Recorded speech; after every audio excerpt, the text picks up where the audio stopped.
to this Welcome to everyone to this inspiring session on Generative AI in Education, organized by the IEEE Women in Engineer Student Branch Affinity Group of the University of Jaffna. Today, we will explore how artificial intelligence is transforming learning, content creation, and automation in the education sector. Our speaker today is Dr. Pritika Reddy, an assistant professor at the School of Mathematics and Computer Science Department at Fiji National University. She holds a PhD in information systems and has extensive expertise in higher education pedagogy, mobile learning, digital literacy, AI literacy, and AI-driven learning tools. Dr. Reddy is a dedicated researcher with a strong background in information technology. Her work focused experience and improve digital literacy.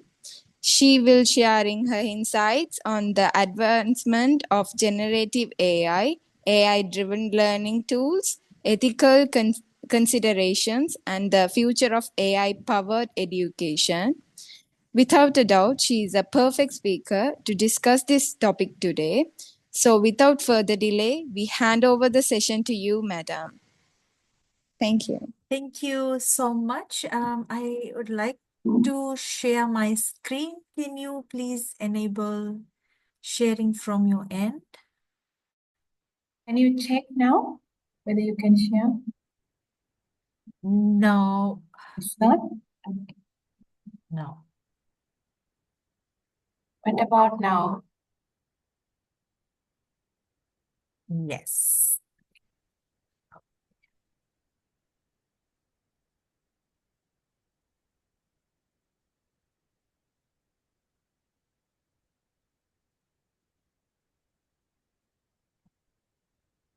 Okay, so thank you once again to, first of all, I'd like to thank Dr. Samantha for reaching out to me and to all the members of the IEEE Women in Engineering Affinity Group at University of Jaffna for giving me this opportunity to talk to you about generative AI for education. And a warm hello from the Fiji Islands. And I'm really excited to actually conduct this session on generative AI for education, especially for the students and educators to actually, for us to think, where are we and are we ready to use generative AI for education? So before I begin, a little bit about myself. As the chair has introduced me, I am an assistant professor in the Department of Computing Science and Information System at Fiji National University. And my research area focuses on higher education pedagogy, digital literacy, technology-driven education, and AI for education. And while I was preparing for this session, I was overwhelmed and excited about how we connect. I think if you look at this, it's our location geographically is quite that we have in terms of education or technology driven education or generative AI education is same. And I'm really happy to share my experiences and the current work that I'm doing in generative AI here in Fiji. So basically, I'm not really sure if all the participants know about Fiji. It's a small country, just a tiny dot on the world map. And yes, Fiji is a developing country, and we have adopted technology-enabled education way back before COVID-19, and we have the latest ICT technology, especially when we look at higher education here in Fiji. We have blended learning, we have online learning, and the challenges that we encountered before generative AI came in is similar to the rest of the world. And generative AI is not new, especially when you look at AI. AI started way back in 1956 And it was slowly coming for example, there were many universities, especially the developed nations, they were using AI for early warning systems. And then when generative AI came in, the people here, whether we look at the society, whether we look at educators, and especially students, they adopted generative AI within a flip. And as an educator, we faced a lot of difficulty, and that's when my this research came in. So I have quite a lot to share with you. So that's about Fiji, and Fiji also has coconut trees. I was doing a lot of research about Sri Lanka, and I saw some similarities between the two countries. We have coconut trees. We eat rice. We eat the South Indian delicacies that is common there. So it's good to share what, in that pace. I'm really happy to share these things with you, the common things we have in our country, plus how we are proceeding in education in both the countries which are far apart. So to begin with, I would like to just share with the participants here that when we look at AI, like I said, AI started way back in 1956. And that time, when we talk about AI, it was more about um, algorithms. It was more about using codes to have these special tools implemented or integrated in the education sector. For example, early warning system to make or to enhance education, especially when we look at higher education. Because for secondary and primary education, I would say it is not much technology driven at the moment, and most of the impact of ICT has been at higher education. So I will be focusing on higher education for now. So through my research, I have categorized actually AI into traditional AI and generative AI, because there is an assumption that when we say AI, we are talking about ChatGPT, right? And when we say AI, we are talking about Copilot or Gemini, or these fancy apps that have come in, which is doing a lot of content creation, which is making our lives challenging. So I have categorized AI into traditional AI and generative AI to clearly iron out the difference. So when we look at traditional AI, we look at analyzing data, performing more specific tasks. And when we look at traditional AI, we actually look at the limitations that they have. They don't have a lot of potential to generate new content like generative AI. When we look at generative AI, we look at new content, we look at text, we look at images, we look at music, we look at so many things that we are able to do nowadays. We look at large quantities of data because generative AI has provided that much space that these algorithms can work on a huge amount of data and produce new content. So that is the major difference for us to understand when we say AI. Traditional AI, it does not have that capability. They are limited. When we look at rules, traditional AI is based on pre-programmed algorithms and rules, whereas generative AI, it is adaptable, versatile, and uses data and prompts creation of new content. And if you are using generative AI, you would be able to relate the characteristics of generative AI that I'm sharing with you. Data dependent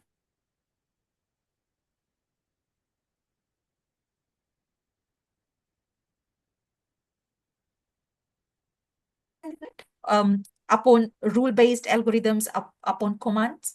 And we look at text, images, and videos from a lot of databases. The learning capability of traditional AI is limited, and it depends on data set. And when we look at data set, we know it is limited from the other characteristics that I have discussed.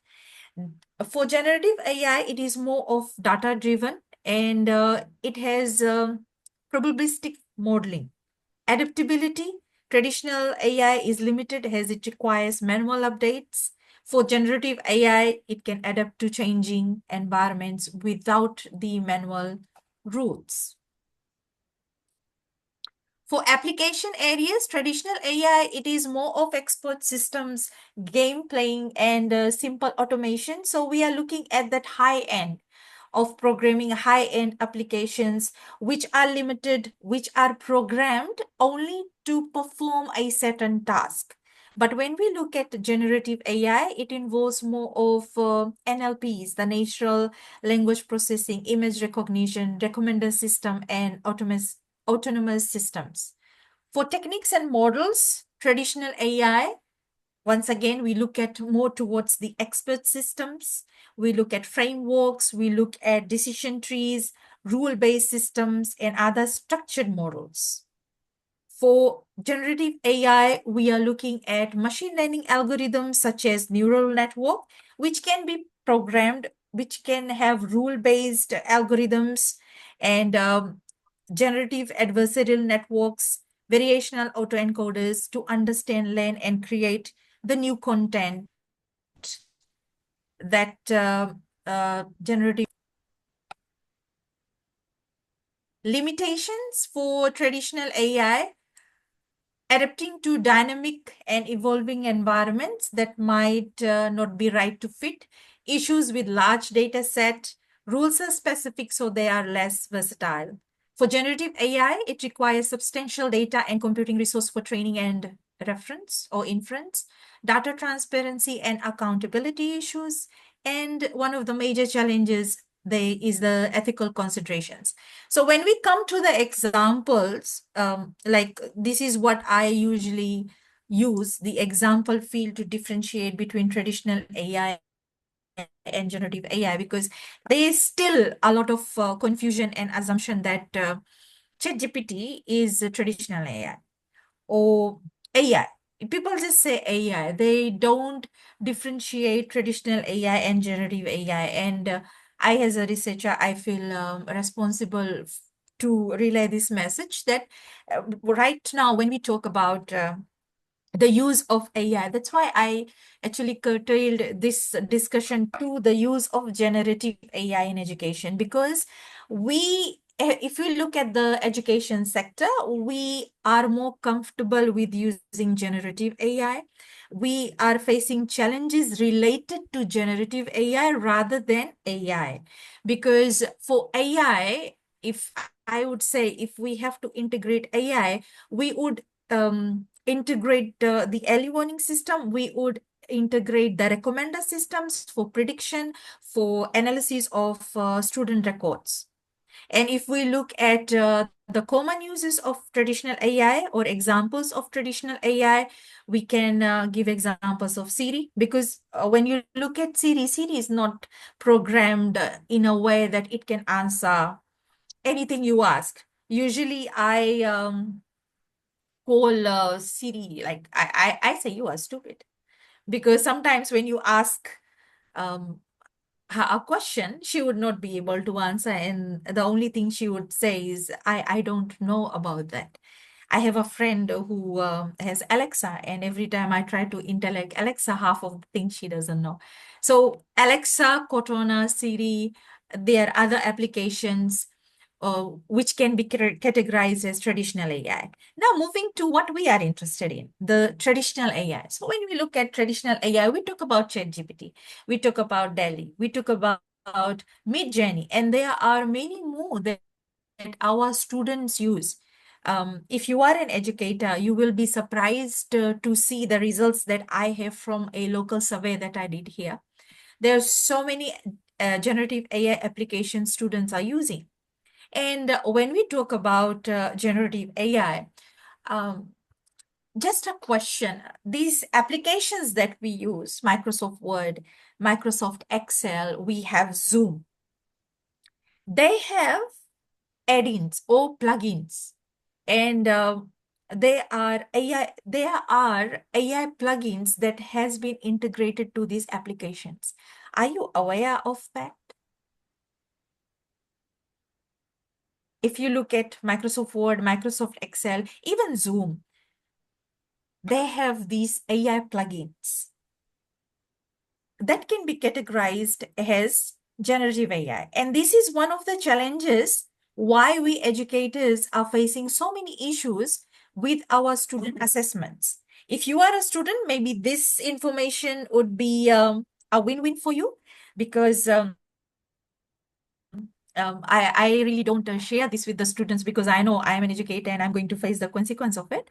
But when you look at Microsoft Word, when we create assessment using Microsoft Word or Microsoft Excel or PowerPoint, or probably when we look at Zoom, they have AI plugins, which actually, if they are paid versions of it, I think, I'm not sure these plugins are for free, but I know there are paid versions of it. So if our students, they pay or they subscribe with the payment option, then whatever assessment you give as an educator, I don't know how you're going to assess that assignment that you have given, because one command to this AI plugins will give the entire solution to the assessment that you have given out.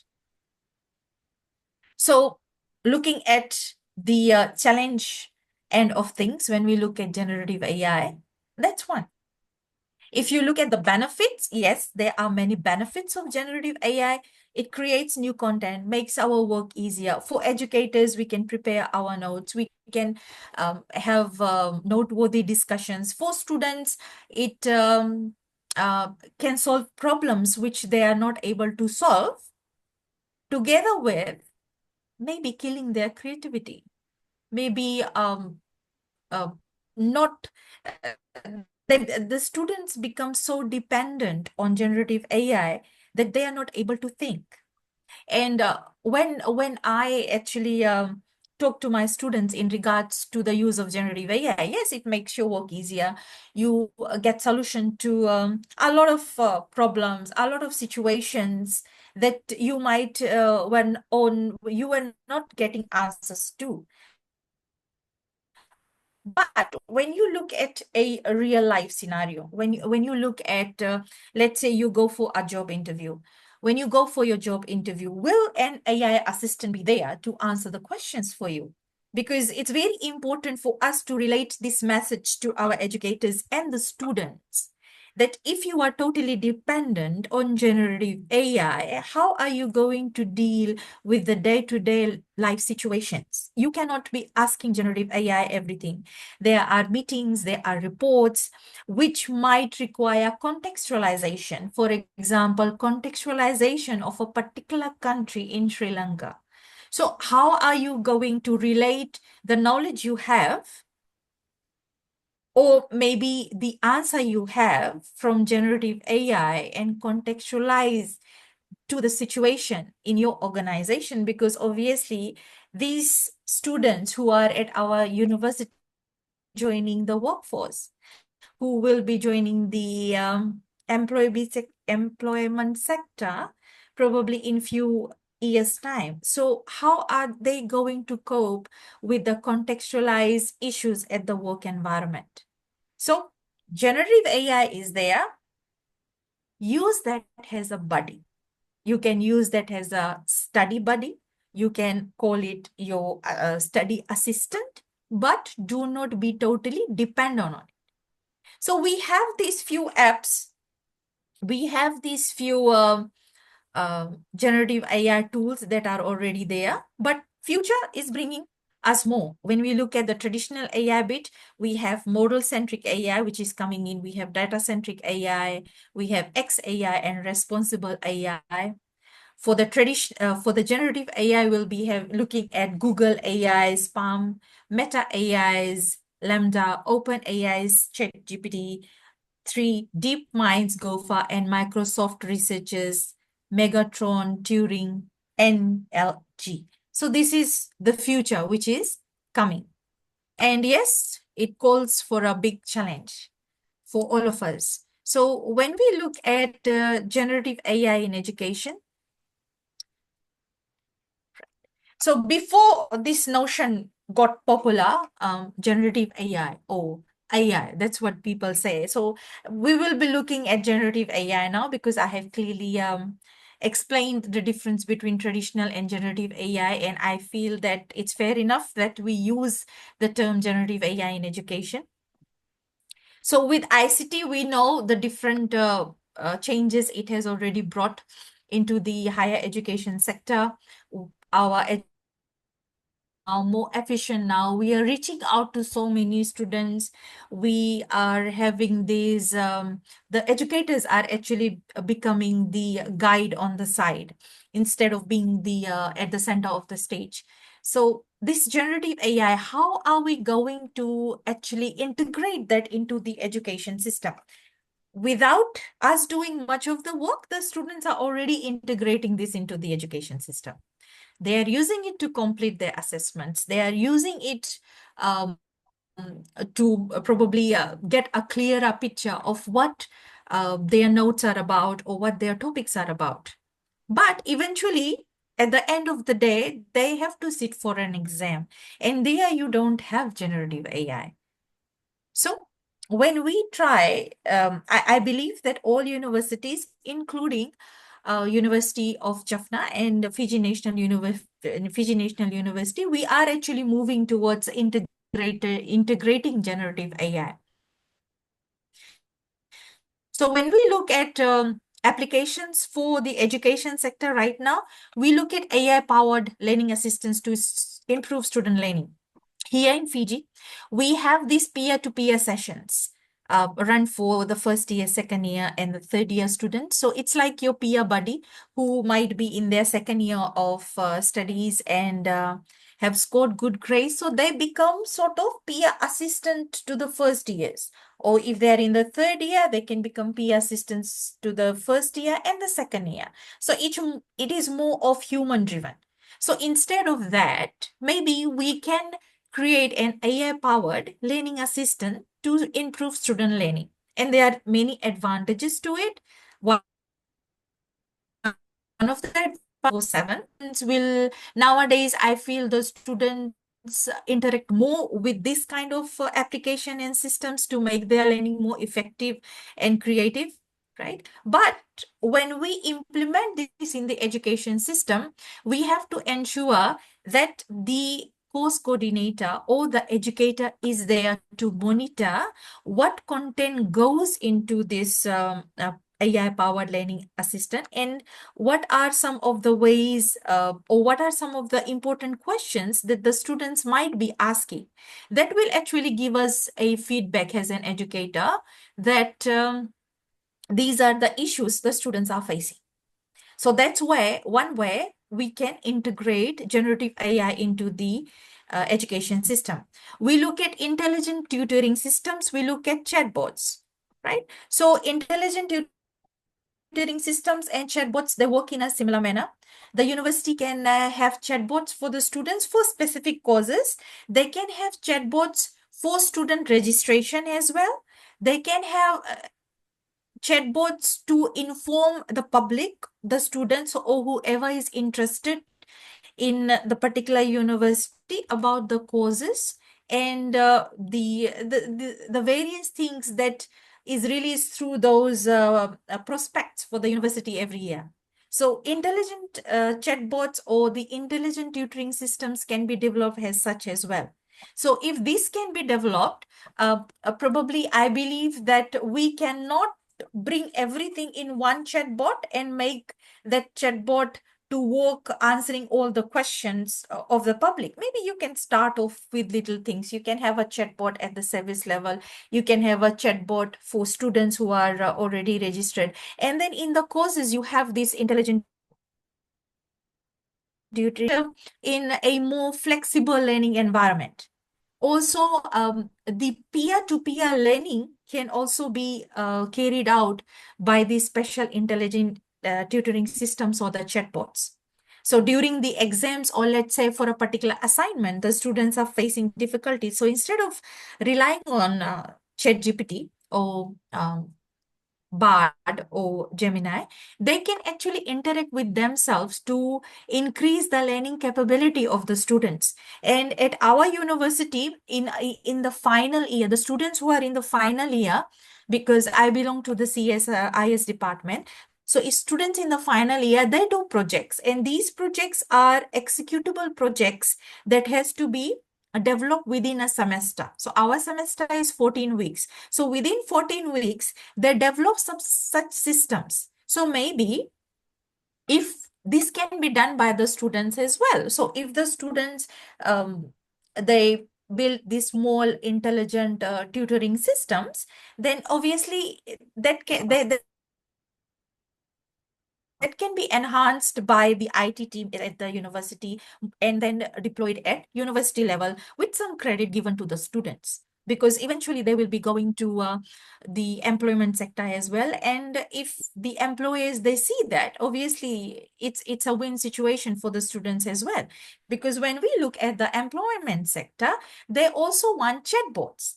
For example, if there is this commerce industry, like here in Fiji, we have Electricity Fiji Limited, which looks up after the entire electricity in Fiji. So they are in the process of developing a chatbot at the service level. So all the inquiries related to the customers is answered through that chatbot. And that chatbot is trained, and it is sort of a rule-based chatbot. And trust me, I'm not really sure, but I know that our final year students can do this. So that's how it can begin.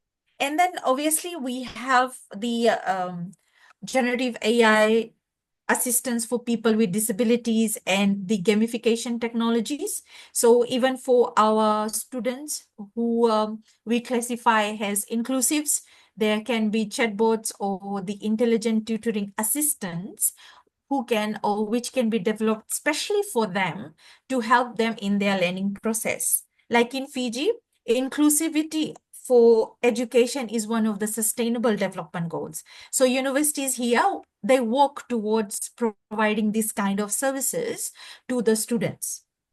So that's another way how generative AI can be proven as a catalyst to improve learning for this inclusive group of students at the universities.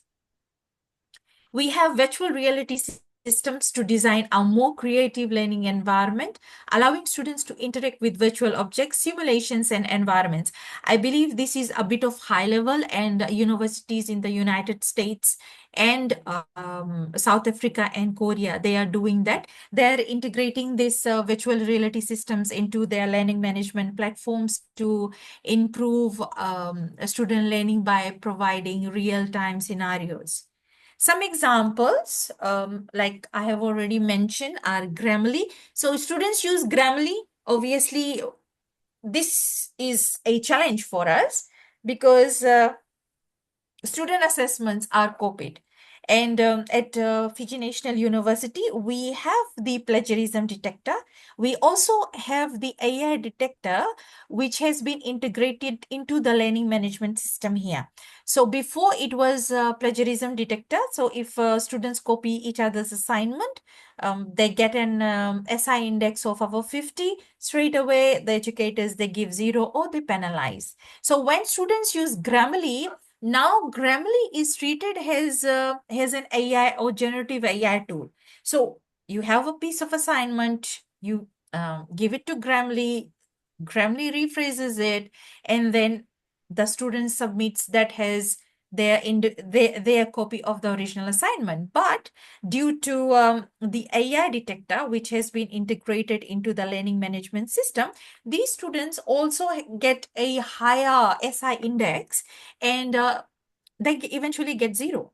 So these things raises a lot of questions and challenges for the people, or for the educators and the students at the university, because we have student council, and we have the educators. So it sort of becomes student council versus the educators here. The student council would say, why give zero? You can't give zero, we can sue you. It happens. I have heard this statement many times during the meetings. And then the next question they would ask is, where is it written that if the SI index is over 50, students should get zero? So that actually highlights the lack of policies at the universities.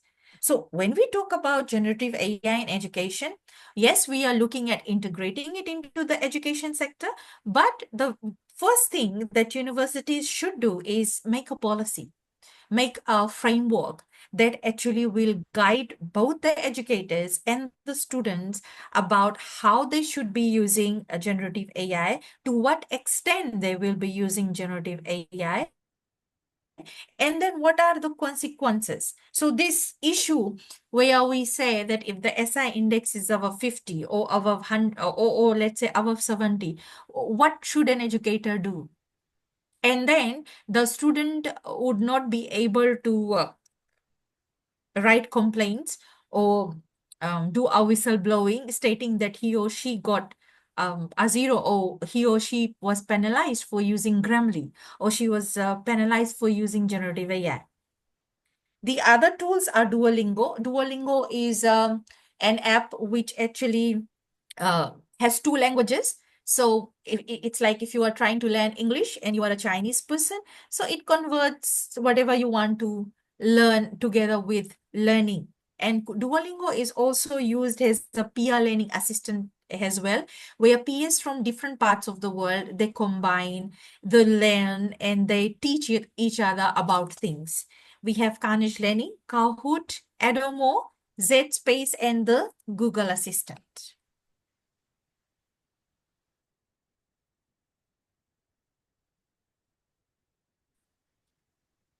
So generative AI in education.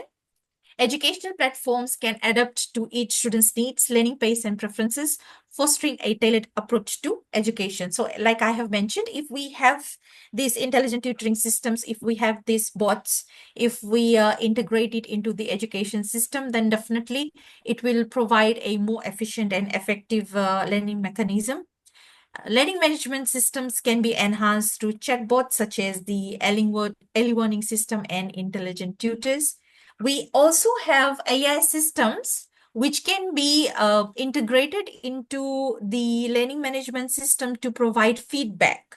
Because sometimes, like I have said, there might be a lot of students for educators, and the queries might not be answered. So you integrate this smart chatbot into your LMS. Let's say you give assignment 1 or assessment 1. Students have a lot of queries about that. You train your bot of the possible questions that students would want to ask. And then the bot will answer those questions for you, because you are not available 24/7. And students usually study at night when educators relax. So we are not available 24/7, and this study buddy might be available for the students.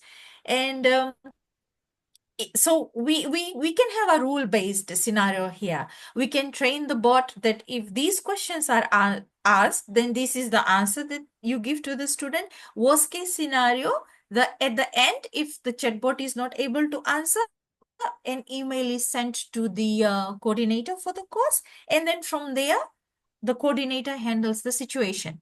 But the personalized feedback during that hour, a student needs a facilitator, can be beneficial for the student to enhance his or her learning process.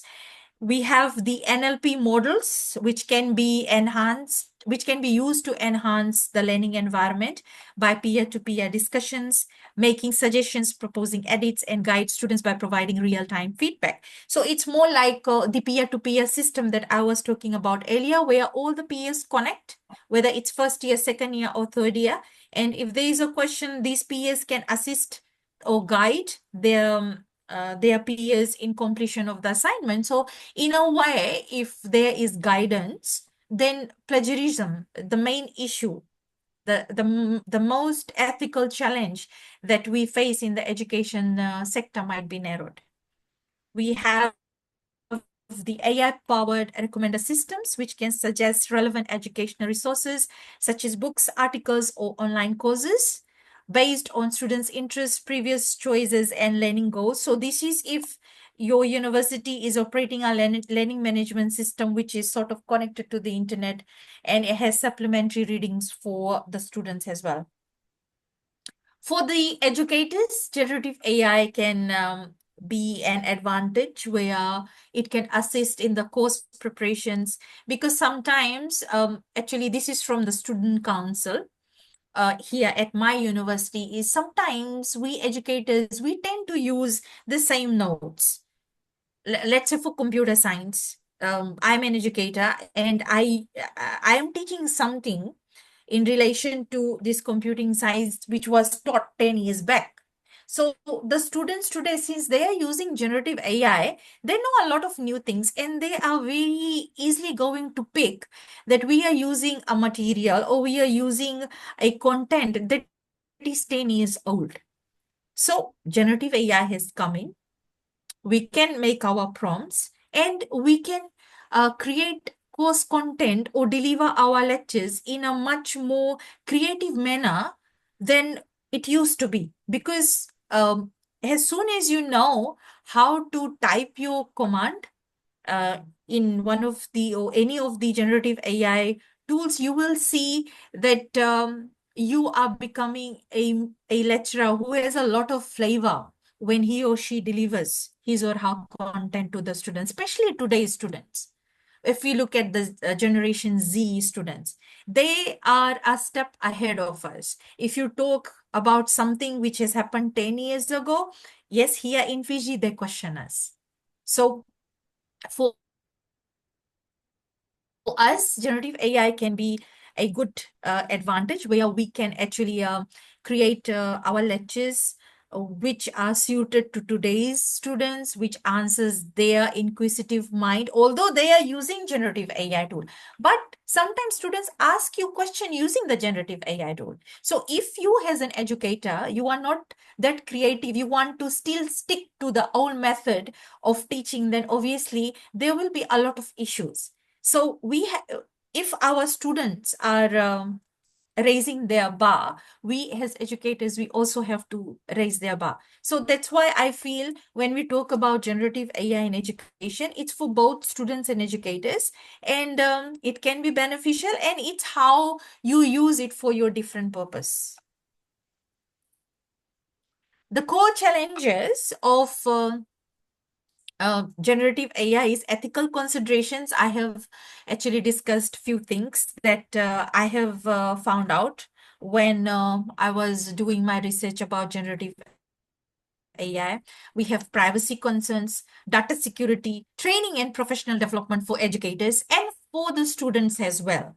So if we want our students to practice ethical behavior while using generative AI, we have to train them.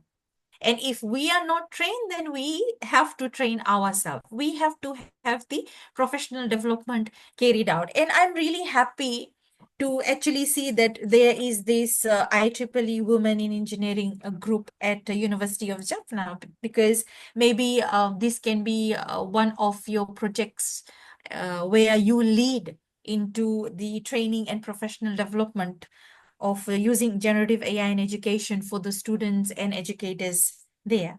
The secondary challenges that came out were the lack of clear guidelines and framework. So very important. If we look at integrating generative AI, we need a policy. We need a framework at the university. And the educational shift is there. Yes, it's like you adapt to generative AI or you go out of the road. Few years back, blockchain came in, and uh, the same statement was made for blockchain, that in years to come, if you don't adapt to blockchain, these are the issues you are going to face. But in the education sector, we know if technology comes in, if we don't adapt to technology, yes, we are going out of the road. Digital literacy is an issue because students use content from online, And when I look at digital literacy, since I have my PhD in digital literacy, so I just don't see digital literacy as using computers. You are able to use computers, you are able to use smart devices and gadgets, you are digitally literate. No, you are not. When we look at digital literacy, we look at the use of platforms, we look at the use of tools, and generative AI is an example of that. We look at information literacy. Information literacy is what you get from the web. How do you identify it? Whether it's a fake news or it's a news that has been put on the web by any Tom, Dick, or Harry.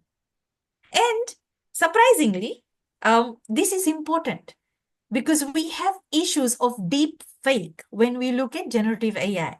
So deep fake, if you know about deep fake, then it's um, you will understand. But if you don't know, I'll just explain a little bit of it. Deepfake is you generate a content and you use someone's identity and you say this person was there. And how do you do that? The generative AI tool is there. We have so many tools which can actually, if someone finds your picture, and I'm here in Fiji, someone finds my picture and he or she can post a news that I'm present somewhere.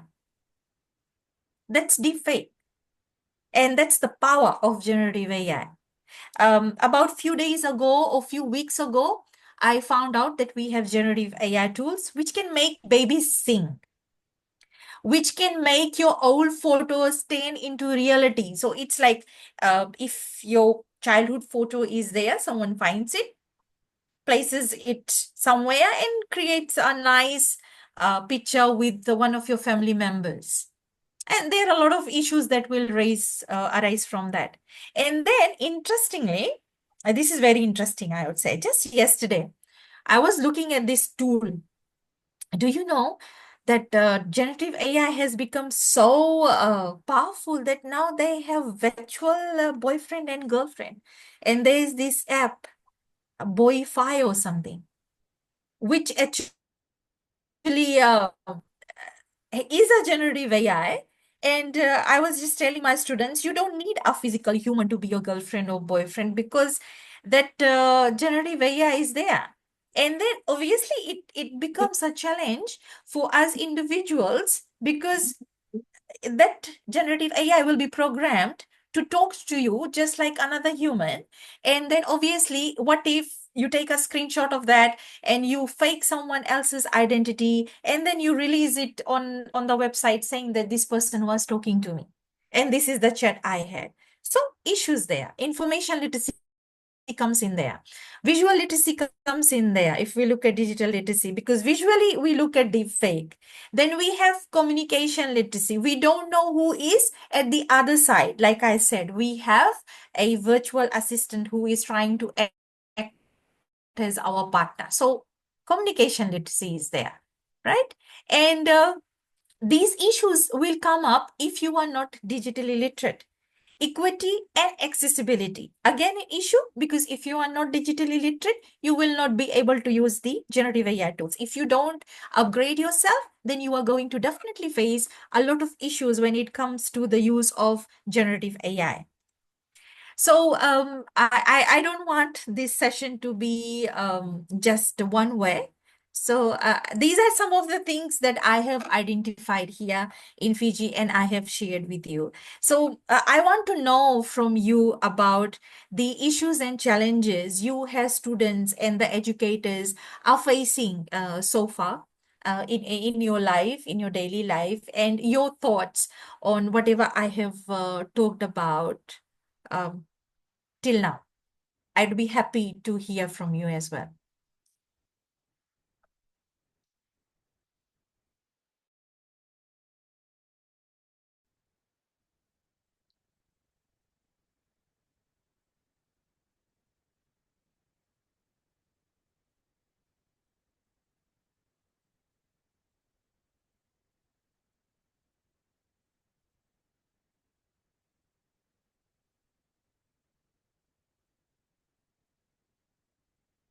Anyone to share?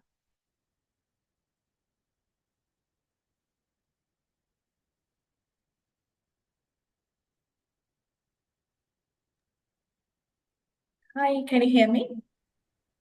Yes. Okay, I can say like the first challenge we used to like when we ask the students to submit the assignment.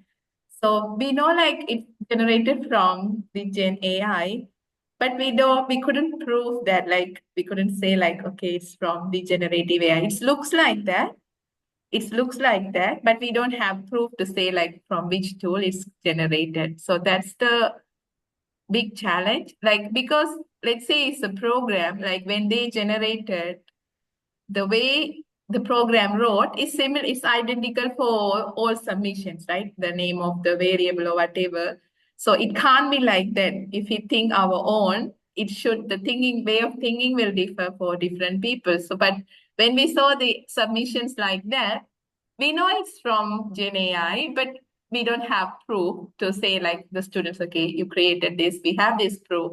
So we can't give marks for you. Like as you said, like we can't give zero to them. So that's the big challenge I face, like these days I feel like that. Yeah. It's just a warning, like we are not giving zero to them, but we are just warning, okay, it's from Gen AI. So you think you own, use that to improve your coding skill, like that we used to advise them.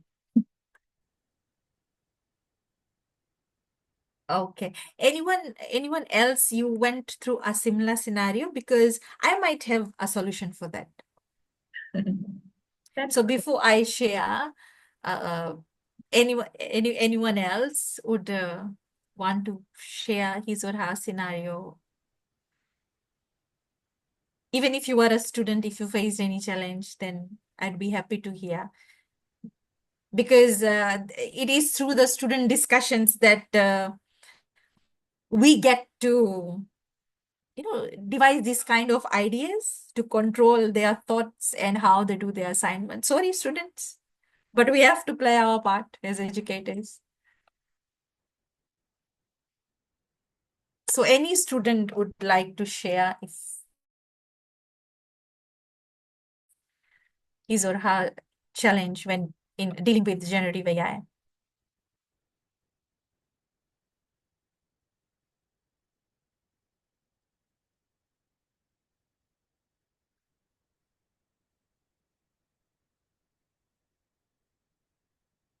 Okay, so Dr. Samantha, for your scenario, yes, when we started back in 2023, when we started to work on generative AI, when we were, these students, they just pushed us through. We were not able to do anything. We were receiving all sorts of assignment, although it was plagiarism. Then emails were sent that we cannot be giving zero, blah blah blah. So we thought, what can we do to tackle this?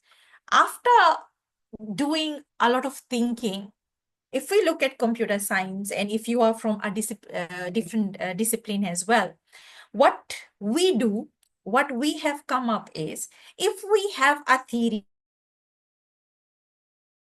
assignment, first of all, generative AI is not intelligent.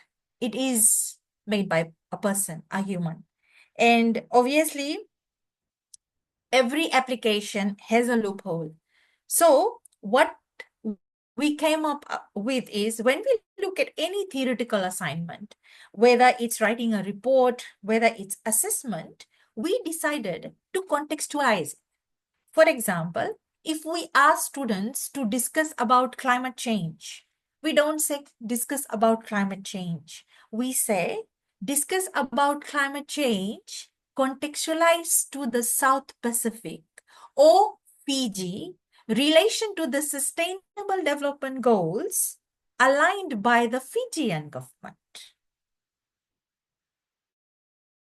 Trust me, AI doesn't have an answer to that, because it has not become that smart that it will go in looking at how climate change is being dealt with in Sri Lanka, the latest happening in Sri Lanka.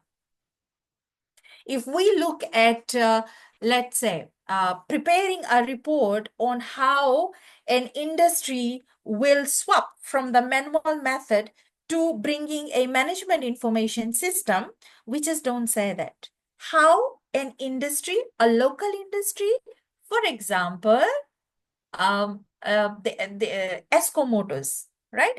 This particular company sell cars. How ESCO Motors manual system will be converted into an MIS. So we ask students to go out in the field and carry out a little bit of research on what this particular company is using, or maybe your choice of the company, but it has to be a local. And how do we shift from there to there? Prepare a report. This is where, yes, the students might be using generative AI, but they use generative AI as a buddy. They use generative AI as an assistant. They don't totally depend on generative AI. That's one. For programming, when we look at hardcore programming assessments, what we did, we know that if we give a question, there are content management systems that students can use. Generative AI, if you type everything in step by step, it is going to give the solution. But we do a twist and turn. When we create the assignment, yes, there are portions of the assignment. We again localize it. We bring in variables that will be local, contextualize it, and generative AI will give the answer. It might be A, Z, W, B, D. So students will have to use the knowledge that they have learned in the classroom to bring it into order. So that way, they are using generative AI as an assistant or a buddy. That's what we are doing. The only issue, even we actually have cracked this as well. Like I was telling you about the plugins for Microsoft Word, for Excel, for PowerPoint. So initially what we would say is create an advertisement for a real estate agent, for a real estate company. So they would just type, get the solution, give it to us. But now we contextualize it. We say you create a website, or you create an advertisement for a real estate company. This is the real estate company. These are the local things that you have to do. So students, they have to use their brain there. This is how currently we are dealing with this issue, Samantha.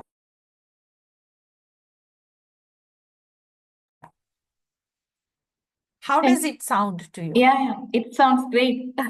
Thank you for that. But I feel like in the student view, they may have like to see like this is another one. Like even when we ask students to do the research, like they get some suggestion from the chat GPT or whatever. But when it generate the fake thing, but they may not aware like it's wrong or something, but they may follow in a wrong way, Yes. right? So that's the most challenge I felt like students' point of view. Like they don't know it's wrong. So whatever is Yes. they are trying to use that one. So that maybe like if they are really beginner for the field, so it's they don't Right. aware. So that's the big challenge I feel from the Yes. student point of view.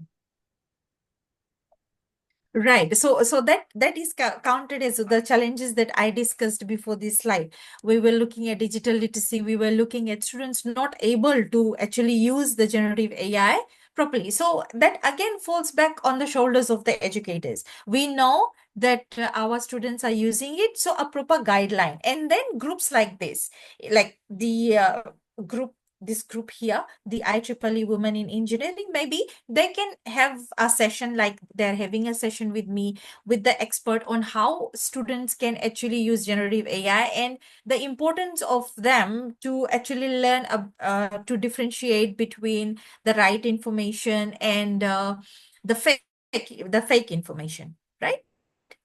So I will share you some results from my university here. So these are the different types of tools that our educators and students are using.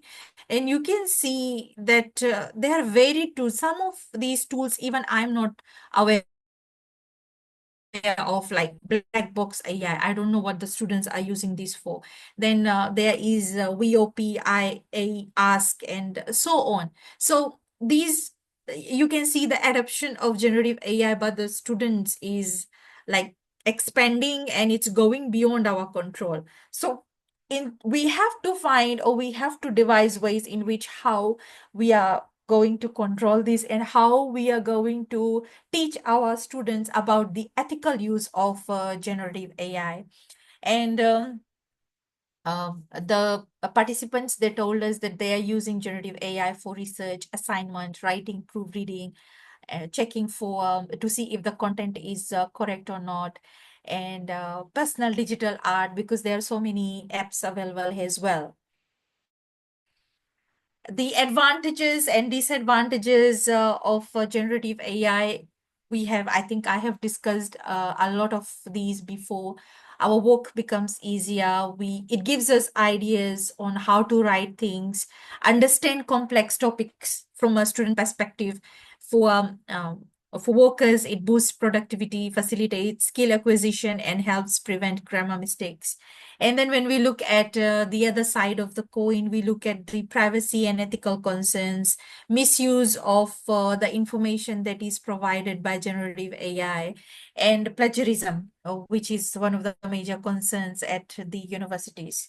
So for the educators, yes, here in Fiji, they would want to use AI for course development. They would want to implement AI tools in their course. So why we did this was because one of the first things that I told you was the university needs a policy. The university needs a framework. So this is where we derive our framework. We see the interest of our students and our educators, and why the university should work on to actually formulate a policy and a framework for including generative AI in the education sector. So many of the educators in Fiji, they are using AI in their course to prepare their lesson notes, and then they know that their students are using AI in their course. The only concern is some of the educators, they do not tell about the ethical use of AI and how students should be using it. So one of these, our university is quite huge, and then there is this department, the health department. So these students, they are trained to be future nurses and doctors in our country. So they use generative AI, and like Samantha, you said that our students, we cannot penalize our students, and we have to give them marks. So they say that generative AI is a resource, because when we tell them to write a report, they say, even the students who are present here, you say generative AI is a resource, but you're forgetting that generative AI is the front end. At the back end, the information that comes in is connected through different databases. So you request the generative AI for a solution that may be brought in by database A or database B, or maybe database 101 something something something. So how do you say that it becomes a source? That's why when you are doing assignment, yes, you can ask generative AI, what is this and that, but you support it with the source. You go and check the information that is provided to you is from a valid source. And when we say valid source, we talk about scholarly articles, we talk about books, we talk about publications. We don't talk about blogs, we don't talk about wikis, we don't talk about information that is provided by anyone. Even me, you can't trust me. That because if I post something on that blog and you say that that's the source, where is the proof? Because when we look at education, when we look at reports, when we look at learning, we learn using authentic resources. We learn using genuine resources. That's why the concept of information literacy is very important. So remember, when you say generative AI is a source, that's incorrect, because that information that is given to you comes in from different databases. So you do not know what generative AI is telling you is correct or incorrect. What you can do is, a good example will be, you ask generative AI about myself, about me, right? You have heard from your the chair about me, and you ask generative AI about me, and you compare. You will be able to see, because some databases, they hold information about me which is 5 or 6 years old. Some are latest. They might give you information, correct information about me, but try that you cannot say generative AI is a good source, right? And the varied challenges that students face or the educators face using generative AI. You have the Turnitin, you have the plagiarism, redoing of assessments, then students retaliate about the marks that they get because they think that whatever generative AI tells them, it's like Google Scholar or maybe an authentic source that they have used to provide information about their assessment. So the main thing is for students to understand what generative AI gives you, right? You apply AI has given you and you create your own content. That is working together with generative AI. We don't say generative AI will do the work for you. As a student, you use that generative AI as a buddy. You understand what it has given you understand your assessment, you apply it, and then you create something of your own that will actually assist you to learn, increase your learning capability, and understanding of the concept would be higher. As educators, we need to acquire what is needed, what generative AI can give us. We have to deepen our thinking, and then we have to create the content for our students. That's the rule that we need to follow in the era of generative AI in education. And finally, I have this link here. You can actually, this is an educational educator. This is an educator, a very good one on how you can curtail your assignments or how you can go about actually using ChatGPT. I chose ChatGPT because it's more common here in Fiji, and I think to the rest of the world as well. So let me just show you an example. Right. So can you see my screen? Yes, we So I can. Yes, was, Miss. Yes.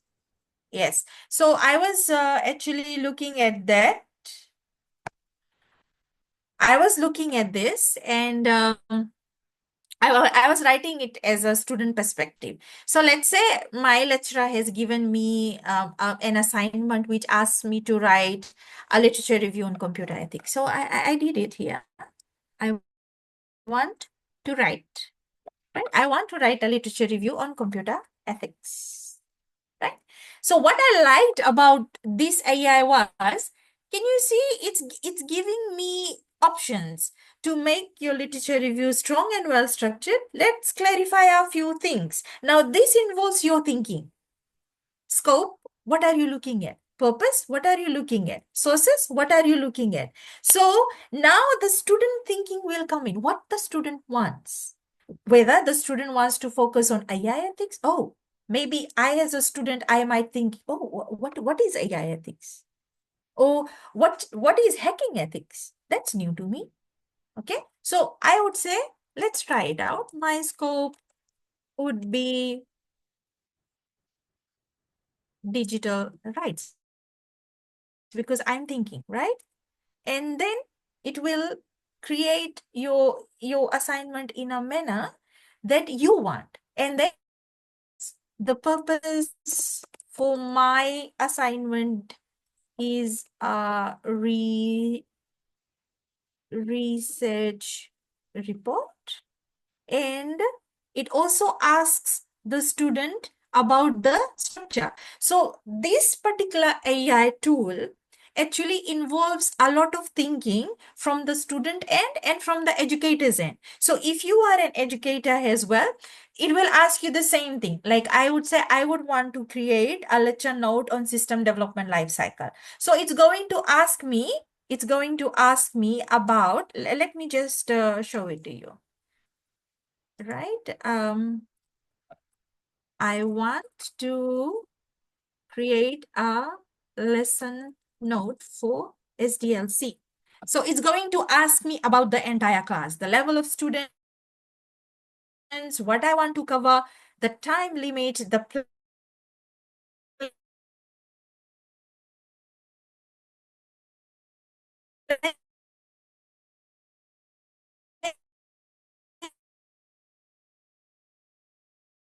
and the student tries to interact with you. So interacts with you, that becomes sort of your study buddy, and it actually activates your brain cells. So that's where you start thinking. So I enjoy using this, and maybe you can use the link. You have to register. Actually, you have to register on the platform, and then you can use it for free, right? And so maybe for our students as educators, and you as students, why don't you try these kind of tools? Because these kind of tools will actually assist you to be more creative, and it's not going to kill my main objective to introduce this kind of tool to you. Okay, so eventually that is the last thing I would want to share. Actually, I can go on and on talking about that, but due to time restrictions, I have cut in short at some places. Now I will hand over uh, the mic to the chair and to the organizers if you have any questions or any suggestions or any recommendations for me that would assist me as well. Thank you so much for listening, and thank you for your time. Thank you, Dear Pritika. participants, do you have any questions to ask, Miss?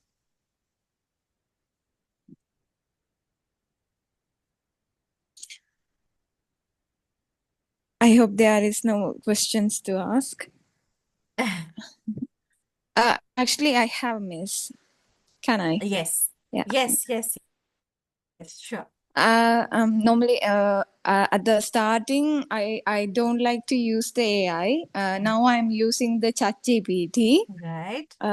Do you think, Miss, the answers, I put the question and ask them to need a simple answer. Do you think that answer will be 100% sure like that? Because No, in my lecture, no, yeah, no. Okay. no.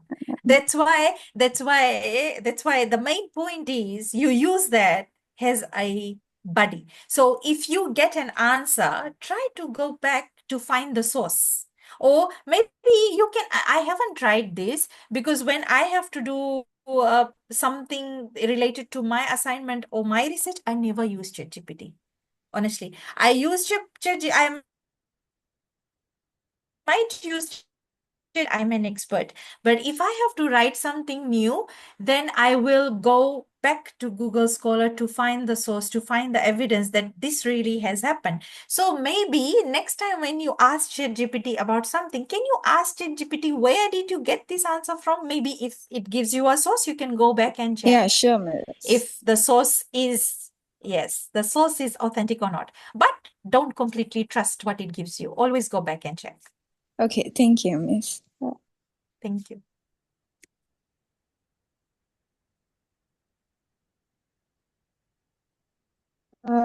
I hope there won't be another question.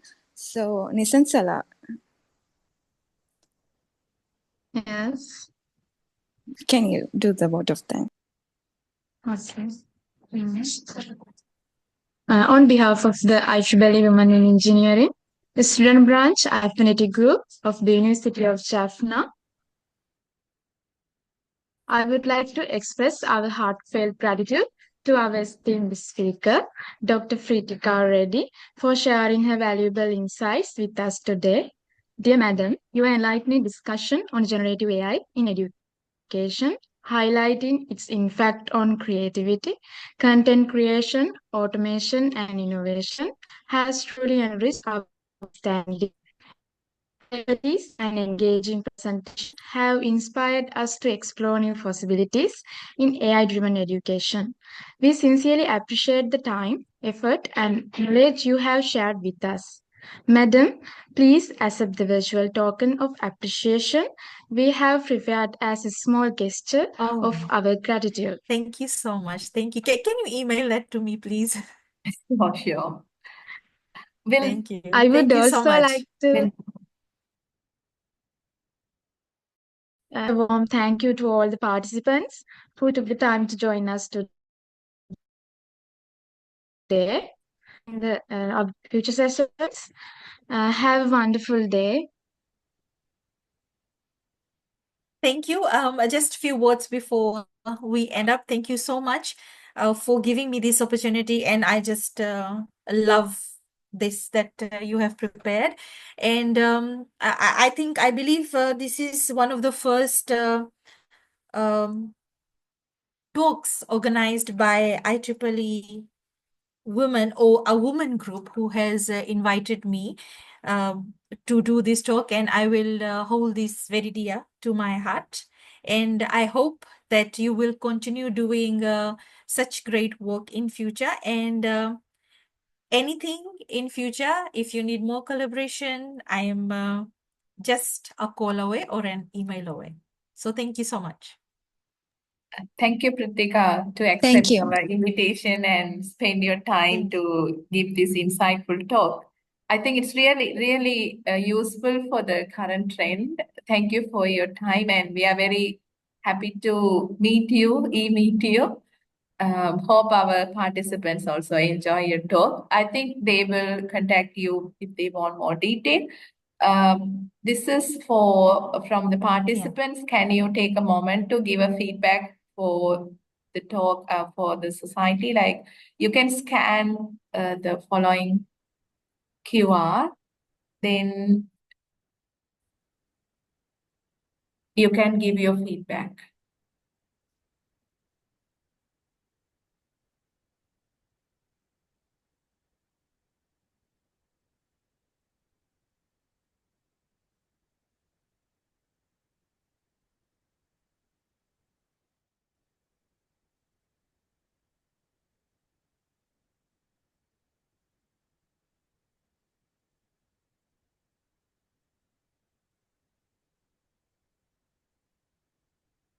So I can leave, Samantha? Yeah, thank you, Pratika. I think they Thank you. need Thank to you. take a screenshot. Is Nisantala, are you? Nisantala, can you hear me? Yes, Yeah, ma'am. actually, Miss, I got the screenshot, Miss. Okay. So we can send it through the group, WhatsApp or emails. Yeah, sure. Thank you. Thank you all participants for your support, and Pritika as well. So see you in next session. See you all. Thank you. Thank you. Thank you.